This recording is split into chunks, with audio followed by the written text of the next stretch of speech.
I call this one Mark, as in not Mark Johnson or somebody, but as mark, which is another one of those words like time, that depending on where you're standing, it looks different. So, got the mark you make with your pencil on the page, or the mark you make when you're drawing a gesture that might become a sound. And for us, we also have similar gestures that create sound. So it's not just the mark on the page, it could be the mark across the space.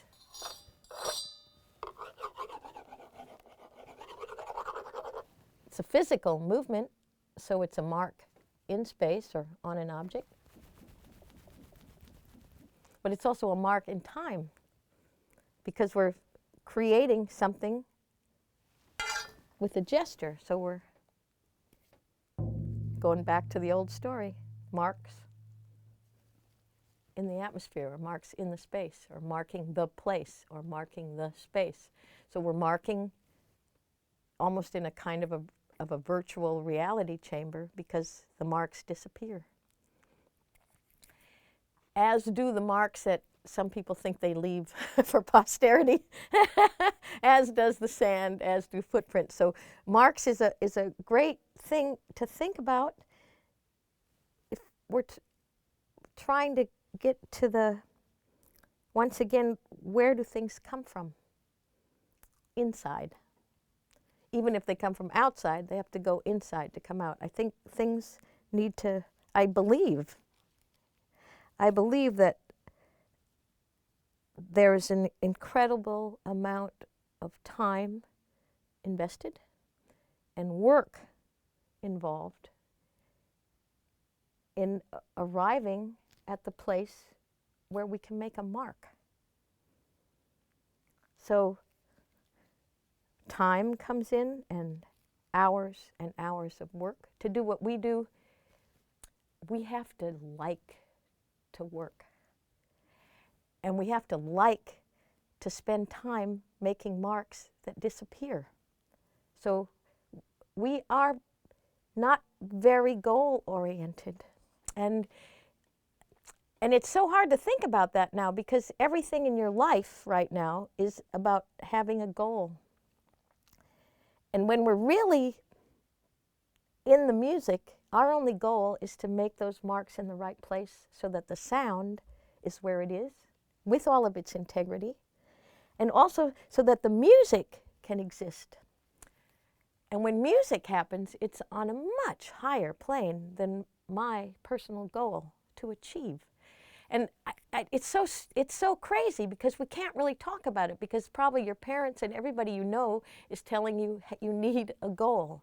And I think the only goal we need is to really enjoy working on what we have decided to work on, because that's the secret. The secret is everything that comes out of me comes out of not the willingness to spend time working, finding, creating, internalizing, doing, but the pleasure in being there. And that leaves a mark. And that leaves a mark on the people we touch, and it makes a huge dent in the society that we're part of. So what is the mark that you might leave? And I think we can just jump into the next reflection, because the mark that we might be able to leave has also, in music, has to do with the ability to give up the self. So how do I deal with an ego, which I need to have if I'm going to stand in front of people? I have to believe in myself. Otherwise, I got no business being up there.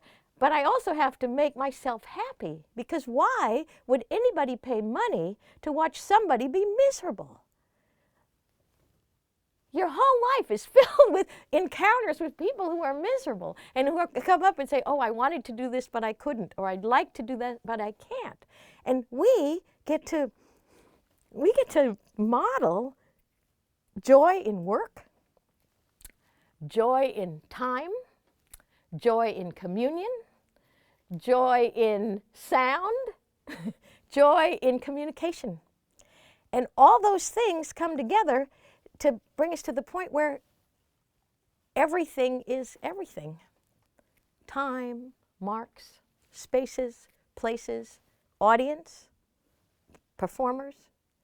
John Cage used to say that there's a huge difference between the composer, the performer, and the audience. And that gap you can perceive as an intellectual gap. But when we're talking about musical integrity, we're talking about a very, very minute intersection in time where all those three things come together